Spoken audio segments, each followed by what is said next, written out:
बाल चरित हरि बहु बेधे कीन्हा, अति आनंद दासन कहा दी। आगे आइए, अब बहुत सुंदर सा प्रसंग है। भगवान पितत्रैव बलदेवेन संयुता,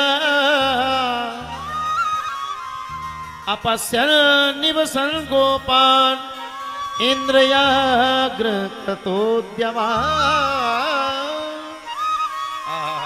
महाराज आज भगवान सवेरे सवेरे उठे हैं, तो जैसे उठे तो भगवान ने क्या देखा, आज पूरे ब्रज से बड़ी सुंदर देसी घी की खुशबू आ रही है। भगवान ने देखा, अरे बड़ी सुंदर खुशबू आ रही है। भगवान पलंग से उठे और देखा क्या कि मैया रसोई में है और बड़ी सुंदर भगवान महाराज देसी घी की पकौड़ी बनाए रही। भगवान के मुंह में पानी आ गए हो। यहाँ भी बहुत लोगों के मुंह में पानी आ गया हो। पर कोई बात नहीं, अरे भैया यहाँ तो भागवत वाली पकौड़ी है, भागवत सब कुछ भागवत वाला है। हालांकि अभी 56 भोग की तैयारी हो चुकी है। हाँ, हमारे जसवीर भैया की बढ़िया सुंदर 56 भोग की तैयारी है। अभी सुंदर सी झांकी का दर्शन होगा। महाराज भगवान गए अपनी मैया के पास और मैया से बोले, मैया मैया एक मुंह को पकौड़ी दे दे, आज मुंह पे रहो ना जाए। मैया बोली, लाला दूर दूर। कन्हैया बोले, छो मैया। बोले, लाला तो पतो ना है, आ करेंगे जय जय की। भगवान बोले, जय जय। भगवान ने मन में सोची, यहाँ के सबसे बड़े जय जय तो हम हैं, हमसे बड़ो जय जय कौन आएगा। मैया से बोले, मैया ये जय जय कौन है। मैया को गुस्सा आ गई, लाला तू बहुत प्रश्न करने लगे हो, चल अपने बाबा के पास। भगवान दौड़ करके गए बाबा के पास और बाबा से बोले, बाबा आज कोई पूजा पर भी पड़ गई, क्या बात है। आज पूरे गोकुला में बड़ी सुंदर सुगंध आ रही है, बड़े सुंदर पकवान बनाए जा रहे हैं। कम से कम 4-5 लोहड़ा कढ़ी के उतर गए, कढ़ी के। कढ़ी का नाम ही सुने दिमाग खराब होता है। आहा, बाबा बोले, देख लाला आज हम सब ब्रजवासी देवराज इंद्र की पूजा करते हैं। भगवान बोले, अच्छा फिर इंद्र क्या करता है। बोले, इंद्र फिर समय समय पे वर्षा करता है। भगवान बोले, वाह, इंद्र वर्षा को दलाल है कि ठेकेदार। अरे क्या बाबा, इंद्र क्या वर्षा करता है। वर्षा करता है हमारा गिरिराज गोवर्धन। आहा, महाराज पहाड़ों से मानसून बनते हैं, जब आपस में टकराते हैं तो अपने आप वर्षा होती है। बाबा अगर पूजा ही करनी है तो गिरिराज गोवर्धन की करो, जिनकी हरी हरी घास हमारी गौएं खाती हैं, दुग्ध की वृद्धि होती है।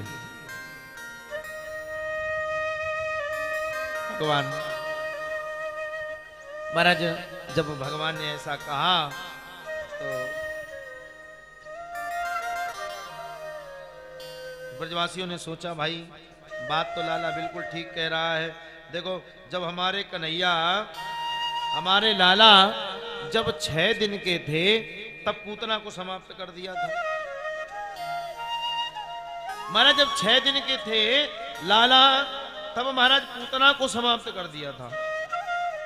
और भैया अब तो मैं कह रहा हूं, कुछ भी हो हमारे लाला जैसा कहेंगे हम वैसा ही करेंगे।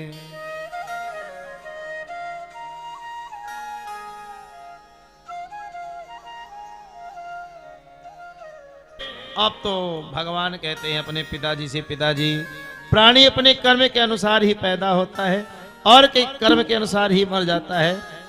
उसे उसके कर्म के अनुसार ही सुख दुख भय और मंगल के निमित्तों की प्राप्ति होती है। कर्मणा जायते जंतु कर्मणैव विलीयते,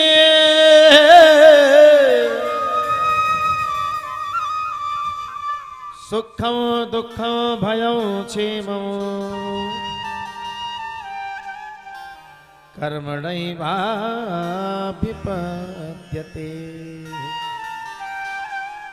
जय जय।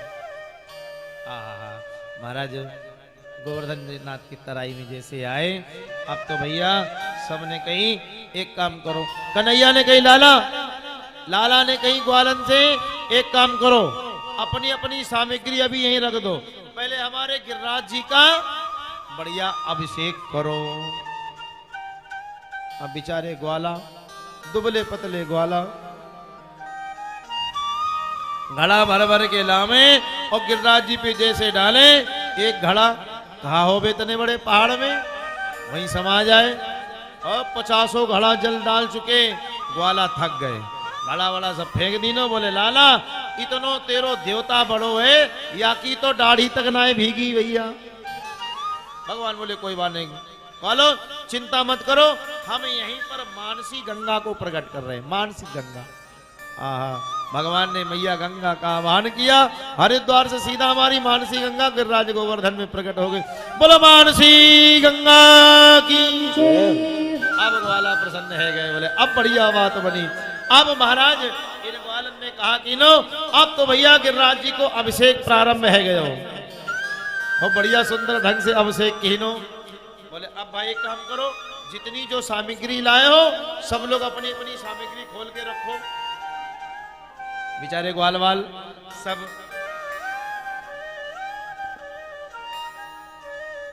महाराज सब सामग्री खोल खोल के और गिरिराज गोवर्धन के आगे रख दिया। लेकिन भैया गोवर्धन नाथ प्रकट ना भय, जब प्रकट ना भय तो सब ग्वालन ने कही भाई तेरो देवता इतनो घमंडी है कि या तो प्रकट ना भयो, और देख भैया हमारो इंद्र तो घर घर आवे, घर घर भोजन करे, सबको भोजन लेवे, कुछ न कुछ कमी बेसी बतावे कि रायते में जीरो ना है, खीर में थोड़ी चीनी ज्यादा है गई, पर भैया तेरो देवता बड़ो घमंडी, ये तो प्रकट ना भयो। भगवान बोले तो क्या चाहते हो? बोले भैया तेरो देवता प्रकट होवे गोवर्धन, और ये हमारो थोड़ो थोड़ो प्रसाद तो लेवे। एक रूप से भगवान बाबा के साथ में खड़े हैं, और एक रूप से भगवान गिरिराज गोवर्धन में प्रकट है गए। बोलो गोवर्धन नाथ की जो प्रकट है। अब तो ग्वाल वाल बड़े प्रसन्न हो गए, बोले भैया ये है असली देवता, देखो प्रकट है गयो, एक रूप से बाबा के साथ में, एक रूप से भगवान गिरिराज गोवर्धन से प्रकट है गए। और भगवान कह रहे हैं शैलोस्मि शैलोस्मि, लाओ हम हैं गिरिराज, लाओ हमारी पूजा। और एक रूप से बाबा के साथ में, और बाबा से कह रहे हैं बाबा देखो कितना असली देवता है, सबसे मांग मांग के खा रहा है। बाबा कह रहे हैं हाँ भैया तेरो देवता तो बहुत असली है, पर लाला ये तो बिल्कुल तेरे जैसो लगे।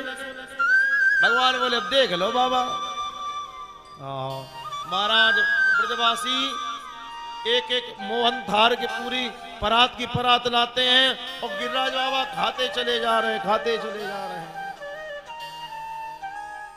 अरे महाराज रबड़ी की बाल्टी ला रहे, मैं बाल्टी की गिरिराज गोवर्धन खाते चले जा रहे हैं।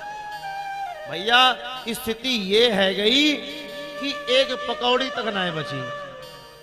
ग्वाला बेचारे रोने लगे, बोले भैया अरे लाला मर गए, सुबह 4 बजे से जगे, सेवा करते करते इतनो दूर तू लेके आयो, इतनी मैंने सेवा करी, बड़ी मुश्किल से तो सारे पकवान बनाए, और देवता तेरो पूरो भुक्खड़ निकल गयो, सबरी सामग्री खाए गयो, मुंह को एक पकौड़ी तक ना छोड़ी, मर गए भूखनन बनाए बनाए के, दिमाग खराब है गयो।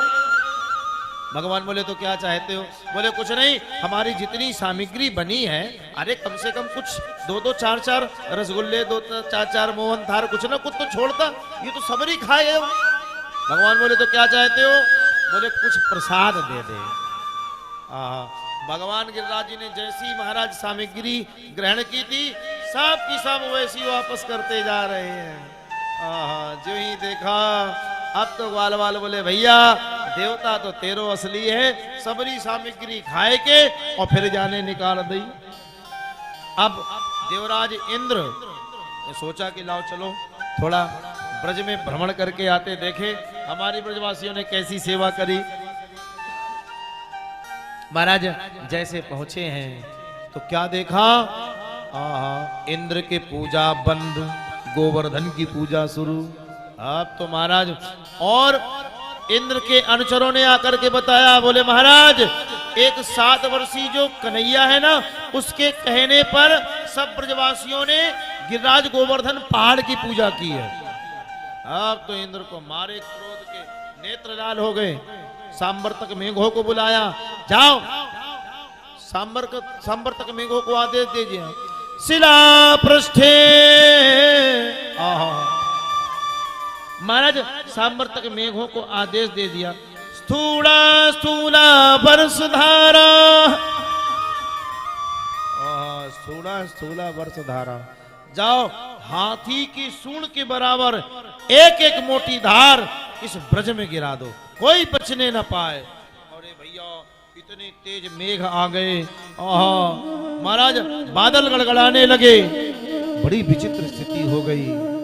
अब तो जितने ग्वाला थे घबराए गए।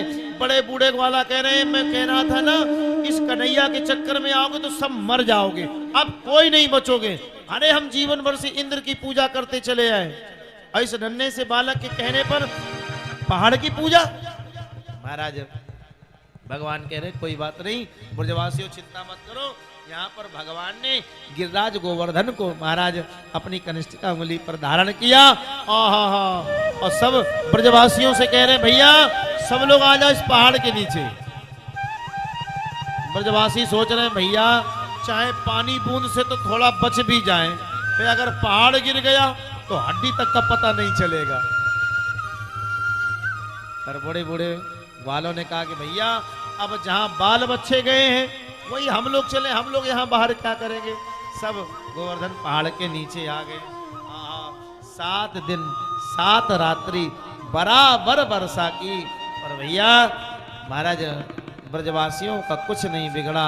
7वें दिन अपने ऐरावत हाथी पर बैठ करके इंद्र आया। इंद्र ने देखा भैया गोवर्धन का तो कुछ भी, महाराज ब्रजवासियों का कुछ नहीं बिगड़ा। हाँ एक विशेष बात यह हुई कि 7 दिन के बहाए हुए जल में जितना ब्रज का कूड़ा कचरा था वो सब बह गया, बढ़िया साफ हो गया हमारा ब्रजमंडल 84 कोस का। महाराज इंद्र का जो अभिमान था इंद्र के ही बहाए हुए जल में बह गया। इंद्र महाराज आया, भगवान के चरणों में गिर पड़ा और भगवान की बड़ी सुंदर स्तुति की है इंद्र ने। इंद्र कहता महाराज हमसे बड़ी भूल हो गई, हम आपके इस स्वरूप को नहीं पहचान पाए। इंद्र कहता है विशुद्ध सत्वं तव धाम शांतम तपोमयो ध्वस्तरजस्तमस्कम, और मायामयोऽयं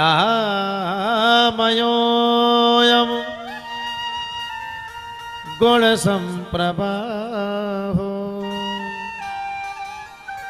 ना विद्यते ते ग्रहणानुबंधा। कहते महाराज आपका स्वरूप परम शांत परम ज्ञानमय रजोगुण तथा तमोगुण तीनों से आवृत है। बड़े सुंदर ढंग से श्लोकों से स्तुति की। अब महाराज गोवर्धन नाथ की बड़ी सुंदर ढंग से पूजा भई।